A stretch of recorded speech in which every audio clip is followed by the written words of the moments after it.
যদি সন্তান কোনো দুষ্কর্ম করে তাহলে সেই অপরাধ শুধু কি সেই সন্তানের?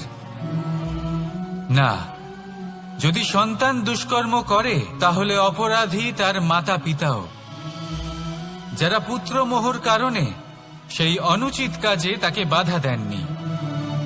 অপরাধী হলেন তার পিতামহ, যিনি নিজের কর্তব্যবোধের কারণে নিজের পরিবারের যত্ন নেননি, যিনি সন্তানকে কখনো শাস্তি দেননি।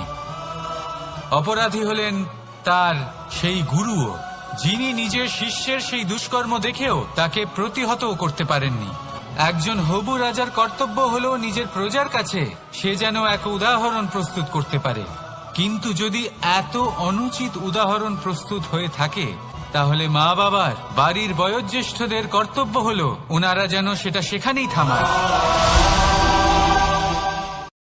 বল, শক্তি, পরাক্রম এই সংসারের বিকাশের মূল। কিন্তু কখনো ভেবেছেন যে প্রকৃতি আমাদের এই বল, শক্তি, পরাক্রম কেন দিয়েছেন? যাতে আমরা জীবনে কারোর উদ্ধার করতে পারি, কাউকে সাহায্য করতে পারি, কারোর জন্য ভালো কিছু করতে পারি, কোনো গরিব অসহায় মানুষের জন্য কিছু করতে পারি। এই বল, এই শক্তির সদ্ব্যবহার করতে পারি। কখনো দেখেছেন এমন মানুষ যার কাছে অসীম শক্তি আছে কিন্তু তার সাথেই অসম্ভব অহংকারও রয়েছে, যিনি নিজেকে সর্বশ্রেষ্ঠ বলে মনে করেন, খারাপ কাজও করেন। আপনি দেখবেন প্রকৃতি এবং মানুষ তাকে ভাঙতে সর্বদা চেষ্টা করেন। মনে রাখবেন, যতই সুবিশাল পর্বত হোক না কেন, তা যদি পথে পড়ে তাকে ভেঙে পথ প্রশস্ত করা হয়। যদি আপনার কাছে বল থাকে, শক্তি থাকে, পরাক্রম থাকে, তাহলে তার সদ্ব্যবহার করুন, কাউকে সাহায্য করুন, কাউকে রক্ষা করুন।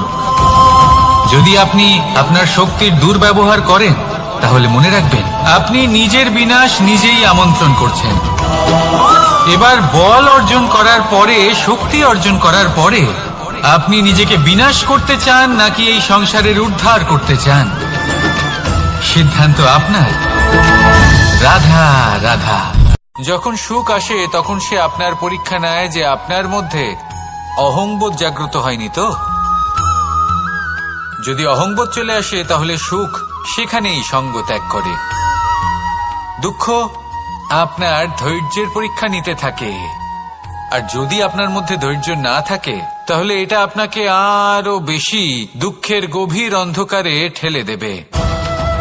সেখানে শক্তি পরীক্ষা নেয় আপনার বিনম্রতার। যদি আপনি বিনম্র না হন তাহলে হয় এই শক্তি আপনার সঙ্গ ত্যাগ করবে, নয় এই শক্তি বিনম্রতার অভাবে আপনার পতনের কারণ হতে পারে।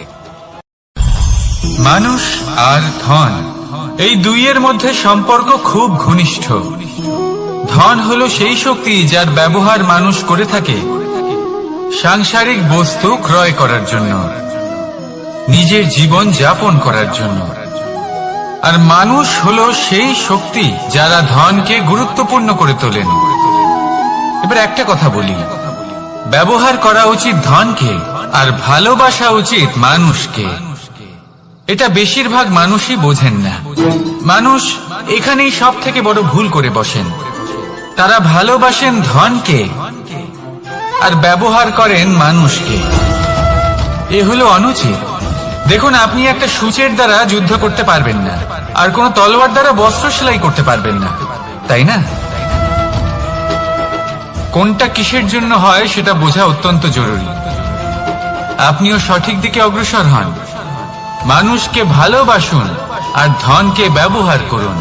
যদি আপনি মানুষকে ব্যবহার করেন তাহলে আপনি ভালোবেসে ফেলবেন ধনকে, আর এই ভালোবাসা ধীরে ধীরে পরিণত হবে লোভে, আর ধীরে ধীরে এটা আপনাকে বিনাশ করে দেবে।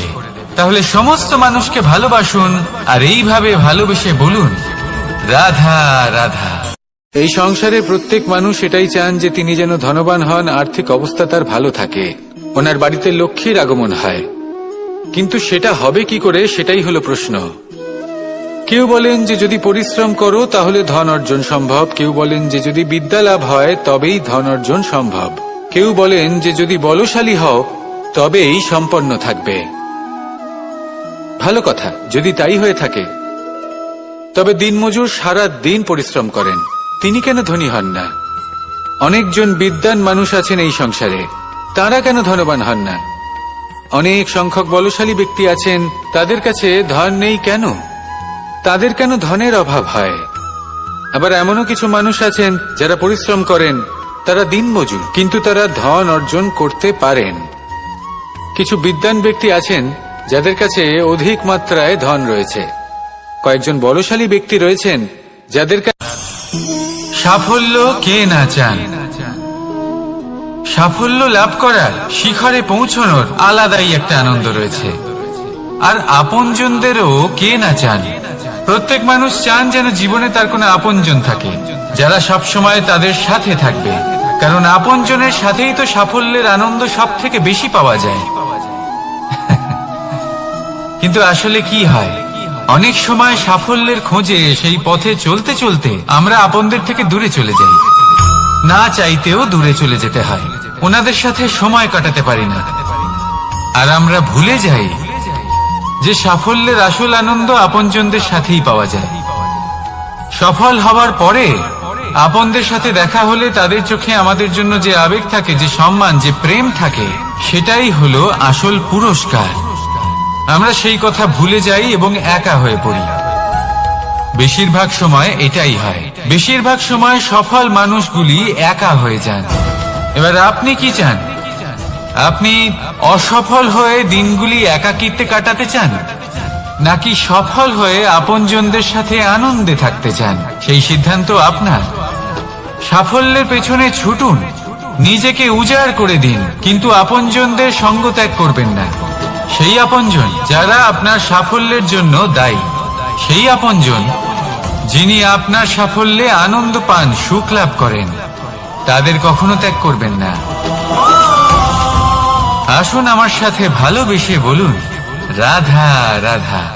অনেক সময় আপনি কোনো ব্যক্তিকে এটা বলতে শুনবেন যে আমি আমার নিজের উপরে গর্ব করি, আমি নিজেকে নিয়ে গর্ব করি, আমি খুব ভালোভাবে আমার মা বাবার সেবা করি, ওনাদের আমি সবসময় সুখী রাখি, ওনাদের আমি একটা বাড়ি দিয়েছি, সকল সুখ সুবিধা দিয়েছি, ওনাদের জীবনে প্রত্যেক জিনিস দিয়েছি আর দেব যা তাদের প্রয়োজন।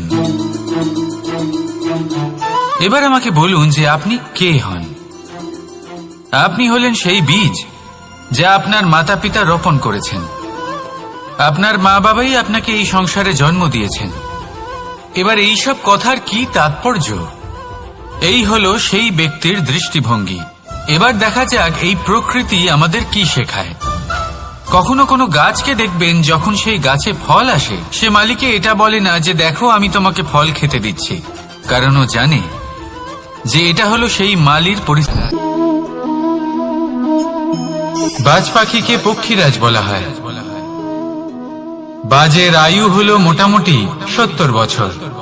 এবার 40 বছর হতে হতেই ওদের পালক লম্বা এবং ভঙ্গুর হয়ে যেতে থাকে, ঠোঁট বেঁকে যায়, ডানা ভারী হয়ে যায়, অর্থাৎ আগের মতো উঠতে পারে না, সেই শক্তি থাকে না। এবার সেই বাজ কি করবে? বাজ সব থেকে কঠিন নির্বাচন করে, নির্বাচন নিজের পুনর্স্থাপনার। সর্বপ্রথম একটা বিশাল পর্বতে যায়, একান্তে নিজের এক বাসস্থান তৈরি করে, আর তারপরে পাথরের সাথে নিজের ঠোঁট বারবার আঘাত করতে করতে সেই ঠোঁট ভেঙে ফেলে। তারপরে সে অপেক্ষা করে সেই ঠোঁট পুনর্নির্মাণ হওয়ার। তারপর সেটাই করে নিজের পালকের সাথে। তারপরে নিজের ডানা থেকে এক এক করে ভারী পালকগুলো ছিঁড়ে ফেলে দেয়। আর তারপর 150 দিনের এই যন্ত্রণা সহ্য করার পরে ও ফিরে পায় নিজের উড়বার অনন্য ক্ষমতা, সেই শক্তি। আর তারপরে ও জীবনের পরবর্তী 30 বছর বাঁচে। কি বুঝলেন আপনি? যদি ইচ্ছে শক্তি থাকে তাহলে একজন দুর্বলও শক্তিশালী হতে পারে। আপনিও এটাই করুন, নিজের অতীতের যন্ত্রণার বোঝাগুলিকে ত্যাগ করুন আর কল্পনার খোলা আকাশে উন্মুক্ত হয়ে উড়ে বেড়ান। নিজের পুনর্স্থাপনা করুন, তবেই সর্বশ্রেষ্ঠ হতে পারবেন। আর মনে রাখবেন, এই ছোট ছোট পদক্ষেপই বড় বড় শিখরে পৌঁছে দিতে পারে। তাহলে আসুন আর আমার সাথে ভালোবেসে বলুন, রাধা রাধা। এই সংসারে আপনার সব থেকে বড় বন্ধু কে? কেউ বলবেন ছোটবেলার বন্ধুরা, কেউ বলবেন মাতা পিতা, কেউ বলবেন ঈশ্বর। এবারে বলুন যে এই সংসারে আপনার সব থেকে বড় শত্রু কে? কেউ বলবে আপনার বিরোধী, সেই ব্যক্তি যে আপনাকে হিংসে করে, বা আপনার নিজের অহংকার। আমি বলবো যে এই সংসারে আপনার সব থেকে বড় বন্ধু হলো আপনার নিজের মন। এই চঞ্চল মনকে যদি আপনি নিয়ন্ত্রণ করতে শিখতে পারেন, তাহলে এর থেকে বড় বন্ধু এই সংসারে আপনি কোথাও পাবেন না। সেখানেই যদি এই মন আপনাকে বশ করে ফেলে, তাহলে সংসারে এর থেকে বড় শত্রুও আপনি কোথাও পাবেন না। প্রথমে এই মনকে নিয়ন্ত্রণ করতে শিখে যান, আর তখন এই মন প্রসন্ন হয়ে বলবে।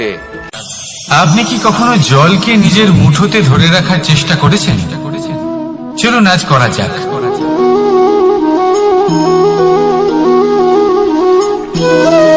যদি আপনি নিজের মুঠো জোরে বন্ধ করেন, জল ধরে রাখতে পারবেন না। যদি আপনি তাকে এমনি বইতে দেন, তাহলে ও নিজের পথ নিজেই করে নেবে, আর আপনার হাতেও থেকে যাবে। আমাদের জীবনও হলো কিছুটা এরকম, জলের মতো। নিজের পথ নিজেই করে নেয় এই জীবন। প্রত্যেক সমস্যার সমাধান নিজেই করে নেয় এই জীবন।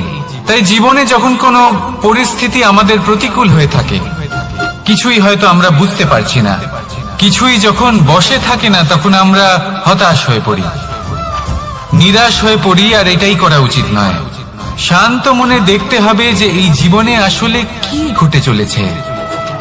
কষ্ট সবাই ভোগ করেন।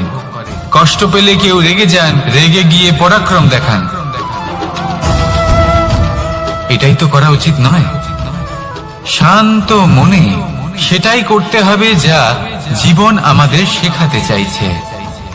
জীবন আমাদের সব শিখিয়ে দেবে, শুধু মনে রাখবেন কখন প্রয়াস করতে হবে আর কখন আমাদের প্রতীক্ষা করতে হবে, সেটা আগে আপনাকে বুঝতে হবে। তাহলে আসুন আমার সাথে ভালোবেসে বলুন, রাধা রাধা। মানুষ জীবনে তিনটে কাজ অবশ্যই করে থাকে। কিছু দান করে, কিছু গ্রহণ করে, আর কিছু ত্যাগ করে দেয়। এটাও ভাবতে থাকে যে এটা করলে কিভাবে করবে। দেবার জন্য পর্যাপ্ত ধন নেই, নেবার জন্য সংসারে অত স্নেহ নেই, আর ত্যাগ করার জন্য জীবনে এত সুখই নেই, তাহলে কিভাবে করবে? আসলে আমরা বস্তুগত চাহিদা অর্জনে এত ব্যস্ত হয়ে পড়ি যে আমরা বুঝতেই পারি না যে কি নেবার আছে, কি দেবার আছে, আর কি ত্যাগ করার আছে। তাহলে আজ আমি আপনাকে বলেই দিই, মনে রাখবেন এই তিনটে গুরুত্বপূর্ণ গুণ, তিনটে গুরুত্বপূর্ণ কথা। দেবার জন্য আছে দান, নেবার মতো আছে জ্ঞান, আর ত্যাগ করার মতো আছে অহংকার। ভগবান আর ভক্ত যখন একাকার হয়ে যায়, যখন ভক্ত তার ভগবানের প্রতি এবং নিজের জীবনের উদ্দেশ্যের প্রতি সম্পূর্ণরূপে সমর্পিত হয়, তখন জন্ম নেয় ভক্তি। এই সংসারের সমস্ত আশা হয়তো আপনার সঙ্গ ত্যাগ করে দিতে পারে, তখনও ভক্তি সাথে থাকবে। ভক্ত আর ভগবান যখন একাকার হয়ে যায়, তাদের মধ্যে কোনো পার্থক্য থাকে না। তারা এক হয়ে যায়, এক ব্যক্তিত্ব, এক অস্তিত্ব। সেই জন্য কখনো জীবনে যে কোনো রূপেই, যে কোনো প্রকারেই, যে কোনো ঈশ্বরকে মান্য করুন। মনের মধ্যে শ্রদ্ধা ভাব জাগ্রত করুন, মনে ভক্তি ভাব জাগ্রত করুন। এই সমগ্র সংসারে সব কিছু আপনাকে ছেড়ে চলে গেলেও তখনও এই ভক্তি শুধুমাত্র আপনার উত্থান ঘটাবে। তাই মনে ভক্তি জাগ্রত করুন, আর আমার সাথে ভালোবেসে বলুন, রাধা রাধা। শব্দই হলো শূন্য, শব্দই হলো আরম্ভ, শব্দই হলো অন্ত, শব্দই হলো অমর, শব্দই হলো ব্রহ্ম। এই শব্দ হলো অত্যন্ত বিশেষ। কেউ কাঁদলে তাকে হাসিয়ে তোলে, কেউ হাসলে তাকে কাঁদিয়ে দেয়। কারোর মনে উদ্দীপনা জাগিয়ে তুলতে পারে, আবার কারোর মনে কাঁটা হয়ে বিঁধে থাকতে পারে। একটা অত্যন্ত গুরুত্বপূর্ণ কথা, যা বোঝা অত্যন্ত আবশ্যক। আপনার মন, আপনার হৃদয়ে যতই শুদ্ধ হোক না কেন, যতই পবিত্র হোক না কেন, আপনার দৃষ্টিভঙ্গি যতই স্পষ্ট হোক না কেন, যদি আপনার কথা পবিত্র না হয়, যদি আপনার শব্দ শুদ্ধ না হয়, তাহলে তা আপনাকে আপনার কর্মফল ভোগ করতে বাধ্য করবেই। একটা সহজ উদাহরণ দিই। আপনার জীবনে এমন কেউ অবশ্যই থাকবেন যাকে আপনি পছন্দ করেন না, যিনি হয়তো অধর্মী মানুষ, যিনি হয়তো দুর্বুদ্ধি সম্পন্ন মানুষ, কিন্তু তার জন্য অপশব্দ প্রয়োগ করলে তার মধ্যে কোনো পরিবর্তন আসবে না, তার মানসিকতা বদলাবে না, শুধু মনে প্রতিশোধ স্পৃহা জেগে উঠবে, মনে হিংসা জাগবে, আর কিচ্ছু না। সেই জন্য নিজের শব্দকে নিয়ন্ত্রণ করুন, নিজের কথা সংযত করুন। শ্রেষ্ঠ থেকে শ্রেষ্ঠতর মানুষকেও সাবধানী হতে হয়, কারণ যদি এই শব্দের প্রয়োগ সঠিক না হয়, তাহলে আজীবন মানুষকে নির্বাক হয়ে থাকতে হতে পারে।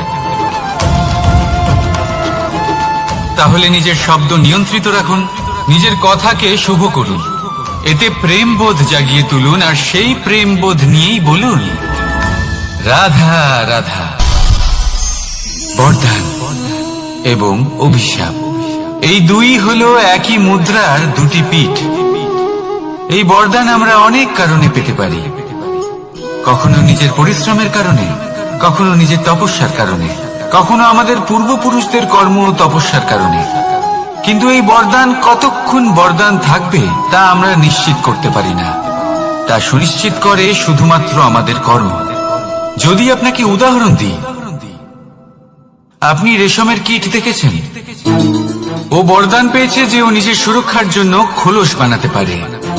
এবারও তাতে এত মত্ত হয়ে যায় যে এমন এক আবরণ বানিয়ে ফেলে যাতে সে নিজেই আবদ্ধ হয়ে চাপা পড়ে মরে যায়। এটার তাৎপর্য কি? তাৎপর্য খুবই সরল। গর্ব করা খুবই ভালো, কিন্তু অহংকার করা কখনোই উচিত নয়। যদি অহংকার মনের মধ্যে প্রবেশ করে, তাহলে এই বরদান অভিশাপে পরিণত হতে সময় লাগে না। আর যদি কর্মশ্রেষ্ঠ হয়, তাহলে অভিশাপ বরদানে পরিণত হয়।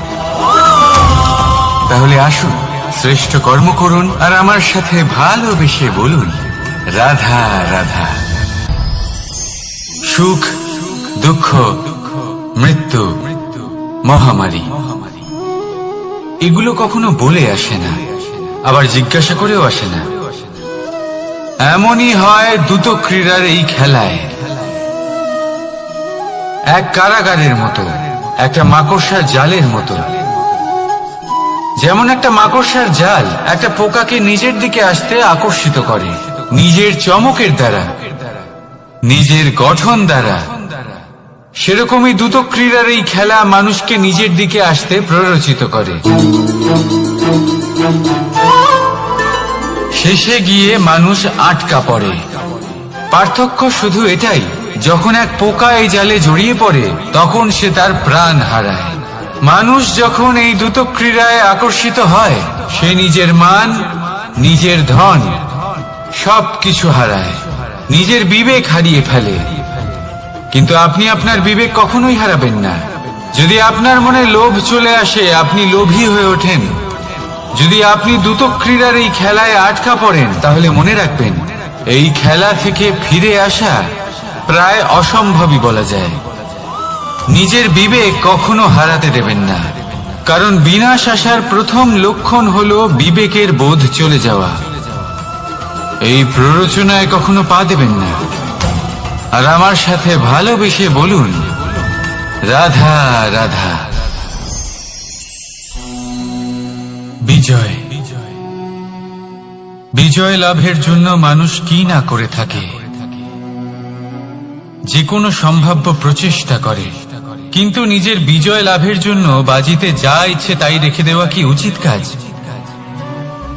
কখনোই নয়। নিজের হারানো সম্মান, নিজের হারানো সম্পত্তি, নিজের হারানো অধিকার ফিরে পাওয়ার শুধু একটাই পথ রয়েছে, আর তা হলো পুরুষার্থ, দ্যুতক্রিয়া নয়। যে মানুষ নিজেই হেরে গেছে, নিজেই নিজের জয়লাভ করার জন্য অন্য কাউকে কিভাবে বাজিতে রাখতে পারে? এ হলো সম্পূর্ণরূপে অনুচিত।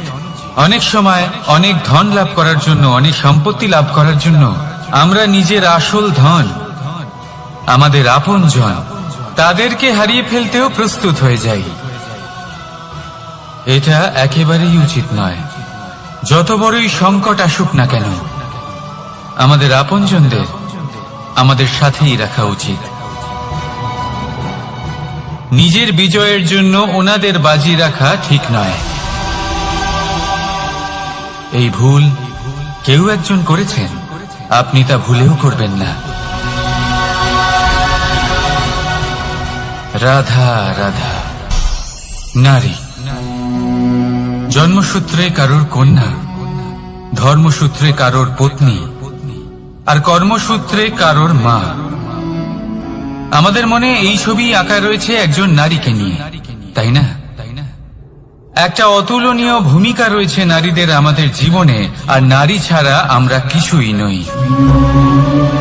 কিন্তু অধিকার, সেখানে আমরা একটা ভুল করে বসি। যখন নারী একজন কন্যা থাকে, যখন সে জন্ম নেয়, তখন তার ওপর অধিকার থাকে তার পিতার। আর তারপর যখন বিয়ে হয়ে যায়, তখন তার অস্তিত্বের উপর অধিকার থাকে তার স্বামী। আর যখন তিনি মা হন, তখন নিজেই তিনি জীবনের সমস্ত অধিকার দিয়ে দেন তার সন্তানকে। কিন্তু আমরা কি কখনো এটা ভেবেছি এই জীবন হলো তার নিজের? যে নারী সবার কল্যাণ করছেন, তার জীবনের অধিকারও তার কাছেই থাকা উচিত, তাই না? তার নিজের জীবনের সিদ্ধান্ত সে নিজেই নিতে পারেন, নিজেই নিজের ভাগ্যের রচয়িতা হতে পারেন। আর এর জন্য আমাদের নিজেদের পাল্টাতে হবে, দৃষ্টিভঙ্গি পাল্টাতে হবে। কারণ এই ধারণা সেটা আজ বা কালকের ব্যাপার নয়, এটা ঘটে চলেছে বহু বছর ধরে, আর চলতেই থাকবে যদি আমরা এটা না বদলাই। আর এটা তখনই সম্ভব হবে যখন আমরা নিজেদের মধ্যে পরিবর্তন আনব। তাই আজকের পর থেকে, এই মুহূর্ত থেকে, কোনো নারীর ওপর অকারণ অধিকার স্থাপনের আগে সহস্রবার ভেবে দেখবেন। কারণ যখন নারী নিজের অধিকার কেড়ে নিতে বাধ্য হবেন, তখন শুধু এবং শুধুমাত্র বিনাশই ঘটবে। রাধা রাধা।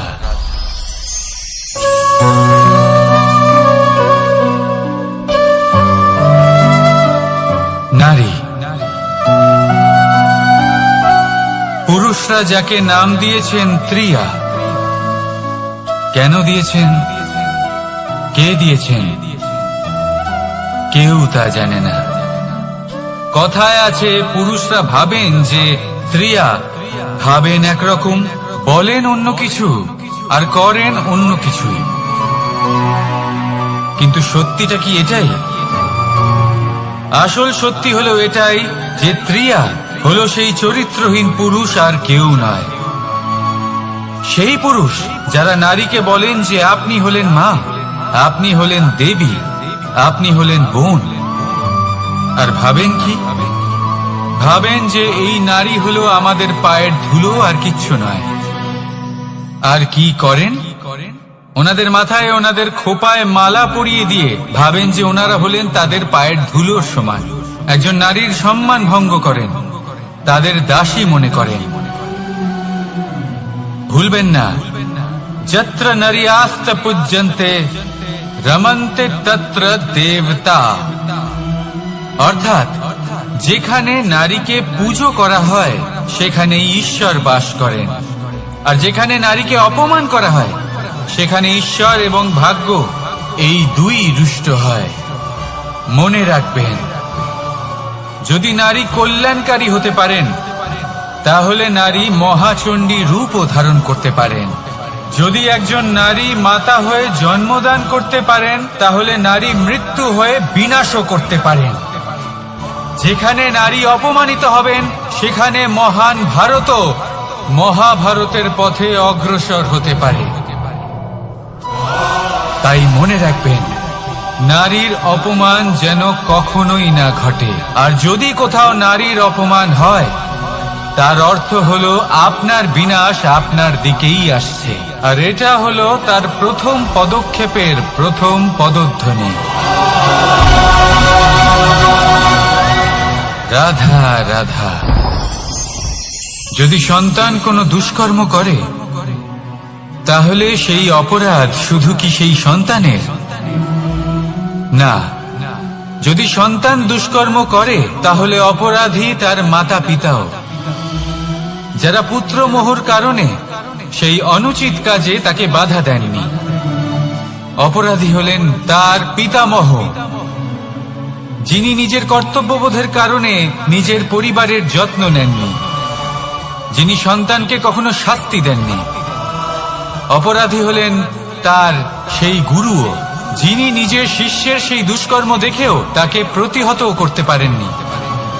একজন হবু রাজার কর্তব্য হলো নিজের প্রজার কাছে সে যেন এক উদাহরণ প্রস্তুত করতে পারে।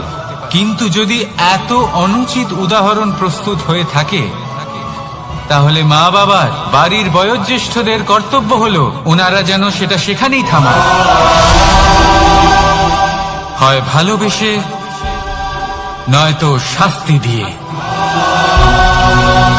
যদি না থামানো হয়, তাহলে মহাভারত অবশ্যম্ভাবী। অনেক ব্যক্তির মনে একটা প্রশ্ন জাগে আমাকে আর রাধাকে নিয়ে।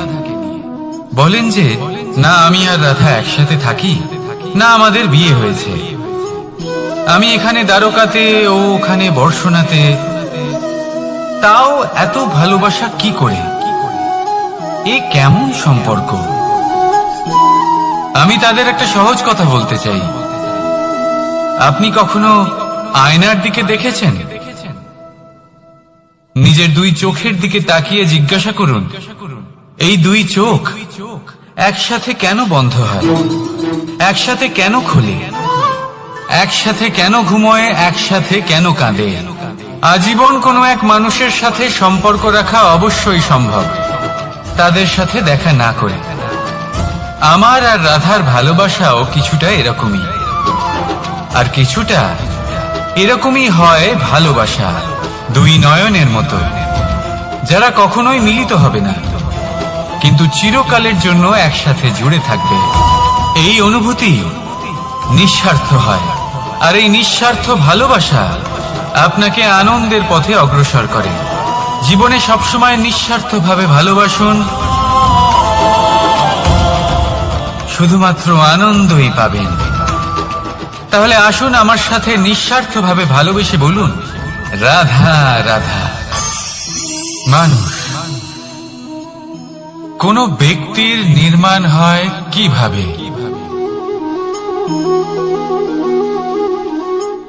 কেউ বলবেন পঞ্চতত্ত্বের দ্বারা, কেউ বলবেন আত্মা, দেহ ও চেতনার দ্বারা, কেউ বলবেন ঈশ্বরের কৃপার দ্বারা, তো কেউ বলবেন এই প্রকৃতির পরীক্ষার দ্বারা। না, মানুষের নির্মাণ হয়ে থাকে বিশ্বাস দ্বারা। ব্যক্তি তখনই গড়ে ওঠেন যখন ব্যক্তিত্ব থাকে, ঠিক কিনা? আর ব্যক্তিত্ব তখনই হবে, আর সেরকমই হবে যেরকম বিশ্বাস আপনি নিজের উপরে রাখবেন। যদি আপনি মনে করেন আপনি বিষের ন্যায় হবেন, তাহলে আপনি বিষাক্তই হবেন। যদি আপনি এটা মনে করেন যে আপনি অমৃতের ন্যায় হবেন, তাহলে আপনি অমরই হয়ে যাবেন। যদি আপনি নিজের উপরে বিশ্বাস রাখেন যে আপনি সংসারের সব থেকে উঁচু পর্বতের শিখরে পৌঁছতে পারবেন, তাহলে আপনি অবশ্যই পৌঁছবেন। যদি আপনার এরকম মনে হয় যে আপনি এরকম কখনো করতে পারবেন না, তাহলে এরকম কখনোই হবে না। ভেবে দেখবেন, বিশ্বাসের মধ্যেই বিশ্ব বাস করে থাকে, তো আপনার অস্তিত্ব কেন করবে না? যেমন বিশ্বাস আপনি নিজের উপরে রাখবেন, তেমনই আপনি হয়ে উঠবেন। সেই জন্য নিজের উপরে বিশ্বাস রাখুন, আর হ্যাঁ, ভালোবেসে বলুন রাধা রাধা। শত্রুতা, একজন মানুষ অন্য মানুষের সাথে শত্রুতা করে বসেন। দুজন ঘনিষ্ঠ বন্ধু, এমনও এক সময় আসতে পারে যখন এনারা একে অপরের শত্রু হয়ে ওঠেন। এর অনেকগুলো কারণ হতে পারে, কিন্তু মূল কারণ হলো আলোচনা। আগে হ্যাঁ, আপনি যদি কারোর বিষয়ে আলোচনা করেন তাহলে সে আপনার শত্রু হয়ে যেতে পারে। এবার মনে একটা প্রশ্ন আসতে পারে যে এটা কিভাবে সম্ভব হতে পারে? আলোচনা, এটা তো অত্যন্ত জরুরি। যদি আমি নিজের বন্ধুর খারাপ কাজের বিষয়ে আলোচনাই না করি তাহলে সে শুধরবে কি করে? এ কথা সত্যি যে আলোচনা আবশ্যক, কিন্তু তার থেকেও বেশি গুরুত্বপূর্ণ এবং আবশ্যক হলো আপনার এই সিদ্ধান্ত এটাই যে আপনার এই আলোচনা কোন স্থানে করবেন। যদি এটা সবার সামনে করবেন ভাবেন, তাহলে তা অপমানও হয়ে যেতে পারে। যদি এটা আলাদাভাবে করেন তাহলে তা পরামর্শ হয়ে যায়। অপমান কেউ স্বীকার করতে পারেন না, কিন্তু পরামর্শ সকলের ভালো লাগে। তাহলে যদি আপন কারোর জন্য ভালো কিছু চান, কাউকে শুধরে দিতে চান, আর আপনার মনে হয় আলোচনা আবশ্যক, তাহলে সর্বপ্রথম সময়, পরিস্থিতি আর স্থানের কথা মনে রাখবেন, নয়তো এই আলোচনা আপনাকে খুব ভোগাতে পারে। তাহলে আসুন আমার সাথে ভালোবেসে বলুন রাধা রাধা। আপনার জীবনেও কি সমস্যা রয়েছে? অবশ্যই থাকবে। প্রত্যেকের জীবনেই সমস্যা থাকে। প্রত্যেক মানুষ জিজ্ঞাসাও করেন যে এই সমস্যা আসলে কি আর কেন আসে জীবনে। আপনাকে একটা কথা বলে দিই যে সমস্যা আসলে সেটা নয় যা আপনার পথে বাধা সৃষ্টি করে, বরং সমস্যা হলো সেটাই যেটা আপনি তখন দেখতে পান যখন আপনার একাগ্রতা আপনার পথ থেকে, আপনার লক্ষ্য থেকে সরে যেতে থাকে।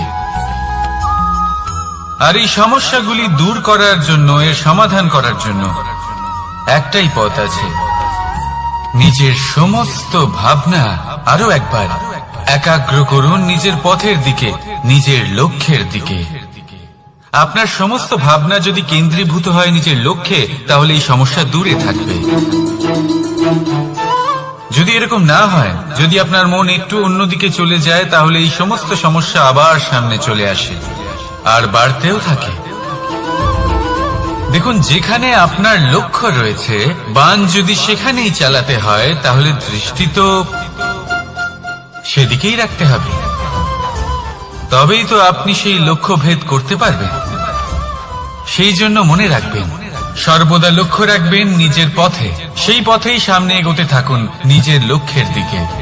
আপনি যত সামনে এগোতে থাকবেন এই সমস্যা তত পিছিয়ে যাবে।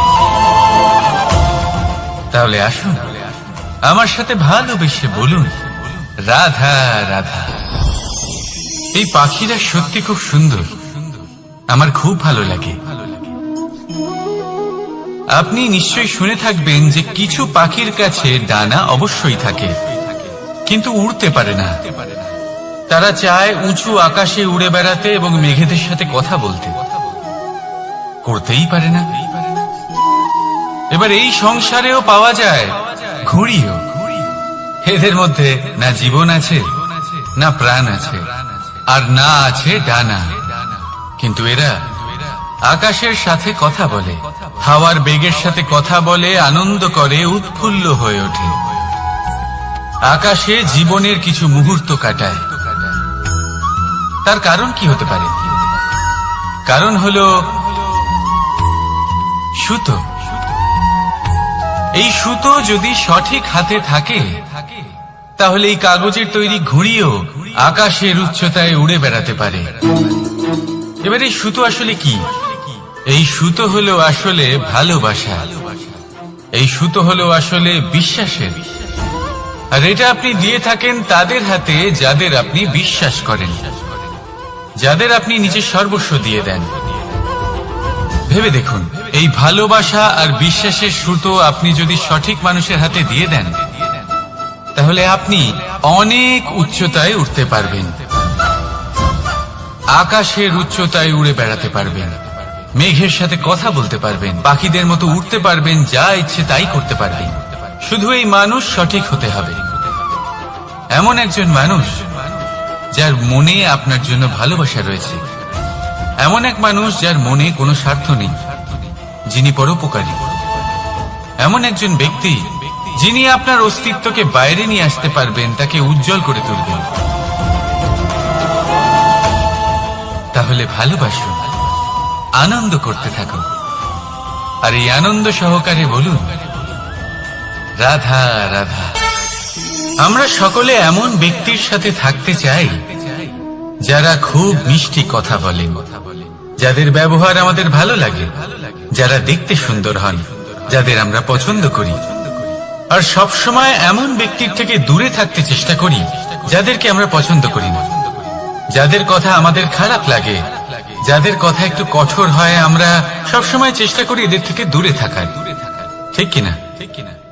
কিন্তু যদি বাস্তবটা দেখি, তাহলে এই কঠোরতা জীবনে শান্তির প্রলেপ দেয়। ওষুধও একটু কড়াই হয়, কিন্তু এ কি করে?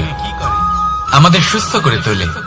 ঠিক সেইভাবেই ভালোবাসার এই অধ্যায় একটু কঠিন, একটু কড়াও মনে হতে পারে, কিন্তু এর ফল সবসময় আপনাদের স্বাস্থ্যের পক্ষে ভালোই হয়। সেই জন্য যদি কেউ আপনার নিন্দে করে, আপনাকে কড়া কথা শোনায়, আপনার ব্যাপারে আলোচনা করে, তার মানে এটা নয় যে সে আপনার শত্রু। হতে পারে তিনি আপনার বন্ধু হন, আপনার জন্য ভালো চান, আপনাকে শুধরে নিতে চান, আপনার মধ্যে কোনো পরিবর্তন দেখতে চান। সেই জন্য কখনো কারোর কথা শুনে বা কাউকে দেখে প্রাথমিকভাবে এই সিদ্ধান্ত নেবেন না যে তিনি আপনার শত্রু হন নাকি আপনার বন্ধু হন। এমনও শত্রু হয়ে থাকেন যে গুড়ের মতো মিষ্টি মিষ্টি কথা বলে আসলে আপনাকে বিষ পান করিয়ে দেবেন, আর এমনও বন্ধু থাকেন যারা আসলে নিমের মতো কড়া কথা বলেন কিন্তু আপনাকে অমৃত পান করান। এদের মধ্যে পার্থক্য করতে জানতে হবে, কে আসলে শত্রু হন আবার কে আসলে মিত্র হন। এই পার্থক্য যখন আপনি করতে শিখবেন, তখন আপনি এই সংসারের সব থেকে সুখী প্রাণী হয়ে উঠবেন। এই পার্থক্য বোঝা সহজ নয়, কিন্তু অবশ্যই আবশ্যক। রাধা রাধা। অসুখ। এমন কোন মানুষ আছেন এই সংসারে যার অসুখ করে না? প্রত্যেক মানুষ কখনো না কখনো অবশ্যই অসুস্থ হয়েছে, তার এই শরীর রোগের শিকার অবশ্যই হয়েছে। এবারে দেখুন, এই রোগ আসে আবার এই রোগ চলেও যায়, কিন্তু সেই রোগ আমাদের কষ্ট দিতে কেন সক্ষম হয়? কারণ হলো স্বচ্ছতা। যদি এই স্বচ্ছতা শরীরে না থাকে, তাহলে মানুষকে শারীরিক কষ্ট পেতেই হবে। ঠিক সেইভাবেই অত্যন্ত প্রয়োজনীয় হলো এই স্বচ্ছতা যেন মনেও থাকে। যদি এই স্বচ্ছতা মনে না থাকে, তাহলে মানুষ চারিত্রিকভাবে কষ্ট সহ্য করেন। এবারে নিবারণ কি হতে পারে? বড়ই সহজ এর উপশম। যদি রোগ শরীরে হয়, তাহলে সর্বপ্রথম স্বচ্ছতা বজায় রাখতে শিখুন, এই শরীরকে পরিষ্কার রাখতে শিখুন। বিচক্ষণতার সাথে এই রোগের সম্মুখীন হন, ভয় পাওয়ার কোনো দরকার নেই।